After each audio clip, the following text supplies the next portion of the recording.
Today on the program, U.S. President-elect seeks to reverse policies of Donald Trump as he names a 12-member COVID-19 task force. The World Health Organization says it's looking forward to working closely with the administration of U.S. President-elect Joe Biden. And Pfizer and BioNTech developed a first effective coronavirus vaccine that scientists laud as a great day for science and humanity. Welcome to the program. U.S. President-elect Joe Biden's top priority is to tackle the coronavirus pandemic following his victory over Donald Trump. While announcing the first steps in his transition plan, his team say that there will be more testing and Americans will be asked to wear masks. Mr. Biden is expected to name a 12-member coronavirus task force later today. However, President Trump is yet to concede, and Mr. Biden will remain a projection. His win will remain a projection as key states are still counting votes. Nevertheless, the Democrat is forging ahead with his plans for resuming power in January after major U.S. networks called the election in his favor on Saturday. Well, still on the U.S. election, Republican Senator Mitt Romney says President Donald Trump remains the leading voice of the Republican Party despite losing the election to Democrat Joe Biden. Mr. Romney also says that the president is within his right to request recounts and challenge election results. He, however, says Mr. Trump will accept the inevitable if the legal challenges fail. It's without question the most powerful voice in our party. He will have an enormous impact on our party going forward. I believe the great majority of people who voted for Donald Trump want to make sure that his principles and his policies are pursued. So, yeah, I mean, he's not disappearing by any means. He's the 900-pound gorilla when it comes to the Republican Party. And by the way, he has every right to call for recounts, because we're talking about a margin of 10,000 votes here or less in some cases, and so a recount could change the outcome. He wants to look at irregularities, pursue that in the court. But if, as expected, those things don't change the outcome, why, he will accept the inevitable. Let's get more on this from the VOA's congressional correspondent, Catherine Egyptian. Thank you so much for joining us on the program. You're so welcome. So President-elect Joe Biden is getting to work, hitting the ground running, even though he's not been officially announced as the winner yet. But speak to us on his first Monday as president-elect. That's right. Well, as we just heard, he is appointing that coronavirus team with 12 members to really get a head start on some of the significant domestic policy challenges that his administration is going to be facing when he and Vice President-elect Kamala Harris are sworn in next January. This nation is facing rising cases of coronavirus. We had our highest numbers just this past Sunday, which is very unusual for high numbers to come in over the weekend. We still have an economy that is recovering from those closures earlier this year. He is really going to have to hit the ground running in terms of addressing the twin economic and health crises, and he needs the transition resources to be able to do that. To date, so far, the government service that handles the transition has not signed over to him because they say they are waiting for the results of the election. You know, even though President Donald Trump has refused to concede, we have seen President-elect Joe Biden getting to work. But the president's legal team is still going ahead with its challenges to, the results and requesting some recounts in some cases. What do we expect from this legal challenge by Donald Trump on the long run? Right. Right. So I think it's important to remember that the process is working here, that states never certify their election results on election day itself. They often have by state law as much as a couple of weeks to count those votes and to certify the results. So what is happening here is that the networks are basing their decisions on the data that is coming in on those votes. They are saying that Joe Biden has won so many votes that Donald Trump cannot overtake him. But of course, there is an opportunity for the president to mount legal challenges based on allegations of fraud. To date, so far, the president has not shown credible evidence of that fraud, but he still has time. He still has time to make his case in court, and the process will take care of itself here in the United States so that everybody's vote can be counted and can be heard. Right, so talk us through that process. Imagine a situation where all the legal processes are in place and there's no headway. What would happen in January when the inauguration is expected to take place? Well, what happens is that the states have to certify their election results. So the court challenges would have to come before then. Then once the states certify their election results, that chooses the electors who are part of the electoral college here in the United States that ultimately nominates the president. And when they choose the president, then those results go to the US Congress, who confirms those results. So all of this process would be taking place before there's a presidential inauguration. All of that would be settled before late January, when President-elect Joe Biden is set to be sworn in. Right. So finally, Catherine, it's quite unprecedented that a sitting president in the United States would actually claim that there's fraud and he's been rigged out of the presidency. What's likely to be what impact do you think this would have on the credibility on the U.S. election process? Well, I think it's important for people to learn more about this process throughout what has been happening in this election. I think that when they hear Donald Trump make those accusations, it gets the American voter more involved in how this process actually works. It makes them question whether or not the democratic process is working. And so far, we have seen here in the United States that it is working, that the president can have his day in court if he wants it, if he makes those allegations of fraud with evidence, and that then it will be up to our court system to decide. We have systems set up in place in this case, and people will watch as that process plays out. Right, thank you so much for that. The VOA's Catherine Gibson speaking to us from Washington. Thank you for your thoughts on that, and we do, look forward to, the final results of all these processes. Thank you for your time today. Yeah. So let's move on. It's indeed a historic election. Our correspondent in Washington, D.C., Maria Bird, gives us a sense of how America is responding to a Joe Biden victory. It's been a long election season, but we have the next president of the United States of America, President Joe Biden. The people of this nation have spoken. They've delivered us a clear victory. A convincing victory. The generations of women, Black women,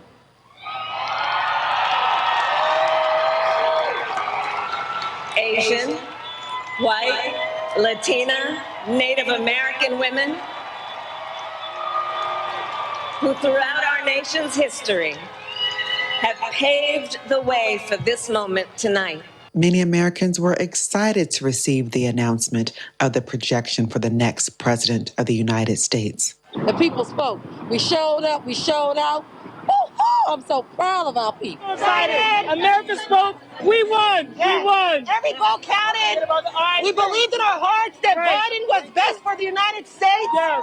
And we made history, Kamala. Yes. Yes, that's right. Biden and Harris so excited. History. Yes. We're very, very thankful. I don't even have the words. I'm just happy. While many are celebrating the projection of the victory, many Trump supporters are saying this is too soon to call it a victory. If we don't get a change to the count, and it's a legitimate count, then he's going to be our next president. So I think it's a little premature. It just sounds like there's going to be multiple states with recounts and an awful lot of litigation. So I'm just hopeful that everybody stays calm in the country and waits to see how that transpires. Now many Americans are asking the question, what will the next president do to solve the major issues in America? From Washington, Maria Bird, Channel Television News. Meanwhile, World Health Organization Chief Tedros Ghebreyesus says he's looking forward to working closely with the administration of U.S. President-elect Joe Biden and Vice President-elect Kamala Harris. He made the comments during a meeting with health ministers where he welcomed efforts to keep the WHO going, especially after promises made by Mr. Biden that he would rescind President Trump's decision to abandon the organization. He urged the international community to recapture a sense of common purpose. We congratulate President-elect Joe Biden and Vice President-elect Kamala Harris, and we look forward to working with his administration very closely.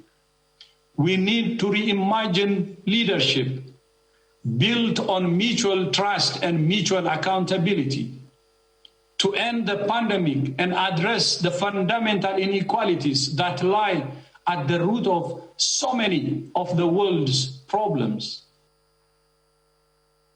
Well, a Biden victory also brings a sense of relief that the United States will get back to the Paris Climate Accord and other global organizations such as the World Health Organization, as you heard from the chief a couple of minutes ago.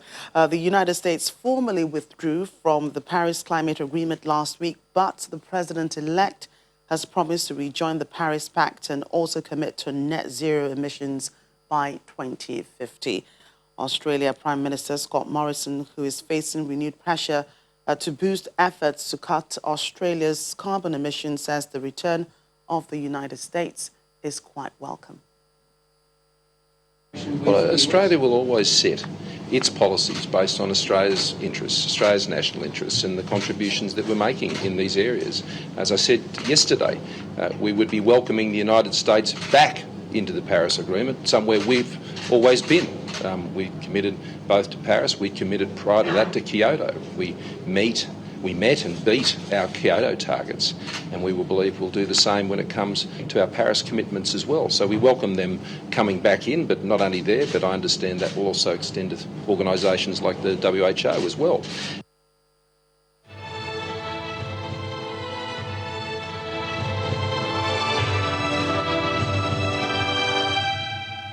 Well, to other news, it's a great day for science and humanity. Well, so say Pfizer and BioNTech, developers of the first effective coronavirus vaccine, which can prevent more than 90% of people from getting COVID-19, according to a preliminary analysis. Their vaccine has been tested on 43,500 people in 6 countries, and no safety concerns have been raised yet. The companies say they plan to apply for emergency approval to use the vaccine by the end of the month. While there are still huge challenges ahead, the announcement has been warmly welcomed by many scientists.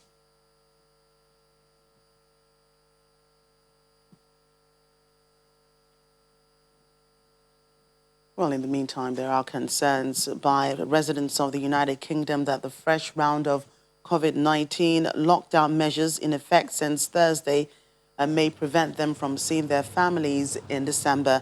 The government's furlough pay scheme, which was due to end in December, has also been extended until March 2021, sparking speculation that the lockdown measures will likely be extended past December too.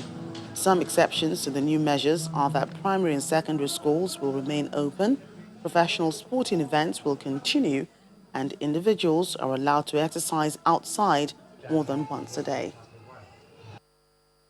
It's going to be tough on people, but I'm from a family of doctors. So when I see all the doctors wearing PPE all the time, I've been doing some work and having to wear PPE all day, and it's tough. You know, I think it's seeing people, seeing family. Unfortunately for me, the only family I've got left are not around here, so I haven't seen them, and it looks like I probably won't be able to see them before Christmas. My personal plans could be affected depending on travel restrictions in December. We're hoping to go to Spain and then on to Mexico to see our youngest son. Something that we'll probably live with for a longer term, and certainly it feels as if even once we get to that point where there's a vaccination and there's more settled kind of control, that its effects will be felt, I think, socially and economically for a longer period of time. Still to come on the program. The EU and UK continue Brexit talks as UK sees goodwill for trade deal. You stay with us.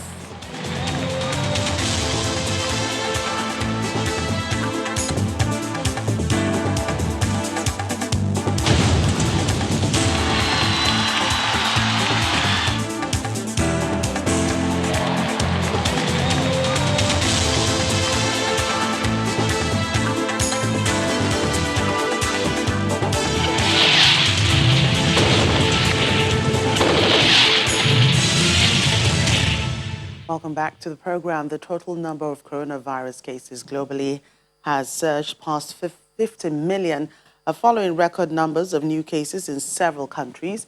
According to Johns Hopkins University, over 1.25 million people have now died after contracting the virus. Here's more detail on our COVID-19 global update.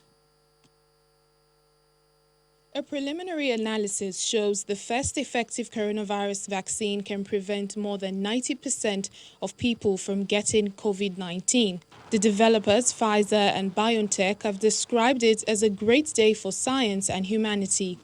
Their vaccine has been tested on 43,500 people in 6 countries, and no safety concerns have been raised. The companies say they plan to apply for emergency approval to use the vaccine by the end of the month. With more than 12.5 million cases and 305,700 deaths, Europe is once again a hotspot after being the first epicenter of the pandemic earlier this year. In Russia, a record high of 21,798 infections have been recorded, bringing the national tally to over 1.79 million, with the official death toll at 30,793. The Kremlin says it is alarmed by a rise in cases, but it was too early to judge the effectiveness of its policy of trying to contain the disease without a full lockdown. Meanwhile, in Portugal, citizens woke up on Monday to a state of emergency. While some residents welcomed the new rules, others say the measures were too confusing and should have been implemented a while ago. Nighttime curfews are in force and people will not be able to leave home between 1 p.m. and 5 a.m. over the next 2 weekends across 121 municipalities, including Lisbon and Porto. Scientists have revealed that the coronavirus mutation causing concern in Denmark has arisen before in mink. The mutated virus has been detected retrospectively in mink at a farm in the Netherlands, but it did not spread to humans. Denmark, therefore, is culling all its farmed mink due to concerns and fears that the mutated virus could undermine vaccine development. In the United States, just under 10 million people have tested positive for the virus. The country has seen more than 125,000 cases per day for the last 4 days. President-elect Joe Biden has said he will name a group of leading scientists and experts as transition advisors to help take the Biden-Harris COVID plan and convert it into an action blueprint.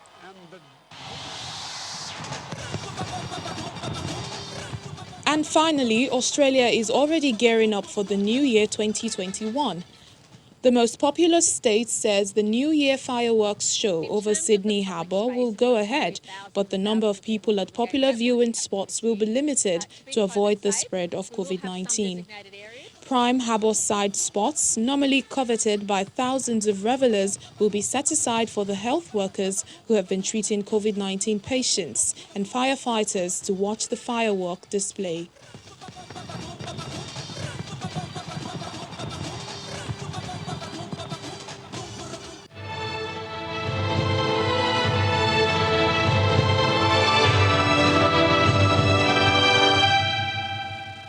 EU and UK officials have resumed trade talks in London at the start of another key week for negotiations. They are trying to bridge what the two sides have said are still significant differences on fishing quotas and competition issues. Prime Minister Boris Johnson said on Sunday that the outlines of an agreement were clear and a deal was there to be done. But he has insisted that the UK is prepared to leave the single market and customs union on the 31st of December without agreement. The EU's chief Brexit negotiator and his UK counterpart are in a race against the clock to conclude a future economic partnership in time for it to come into force when the post-Brexit transition period ends on December 31st. Back in the United States, high winds, rain, and some flooding battered South Florida today as Tropical Storm Eta approached the state. Cars were seen stuck in flooded streets in Miami's business center, and tens of thousands of households are now without power. The U.S. National Hurricane Center issued hurricane and storm surge warnings for the Florida Keys and Florida Bay areas.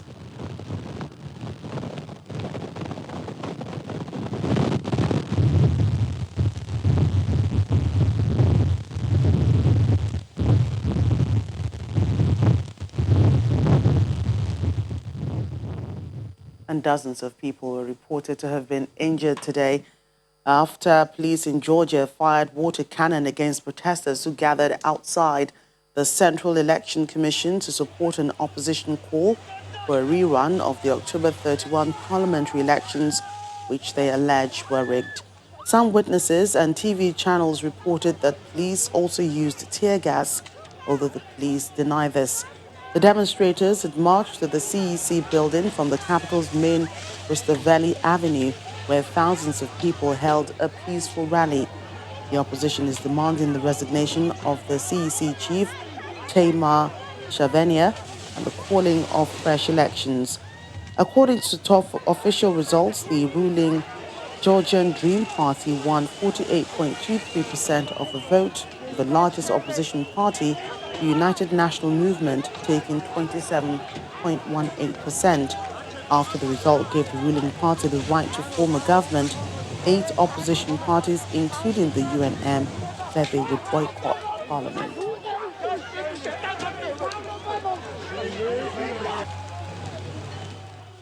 Nigeria and India are marking 60 years of bilateral relations that have considerably expanded in recent years, with both nations building strategic and commercial ties.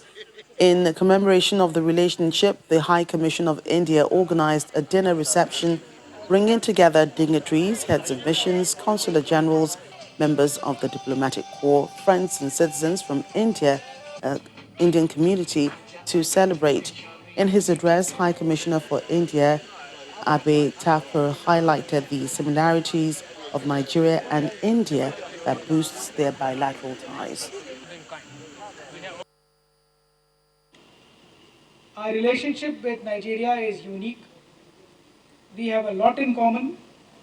We are both multi-ethnic pluralistic societies.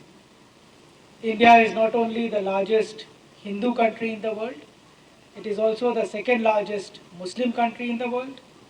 We have 30 million Christians.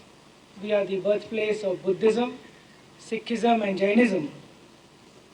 And Nigeria, in many ways, is very similar, where we see harmonious, peaceful coexistence of different ethnicities, different religions, and different regions.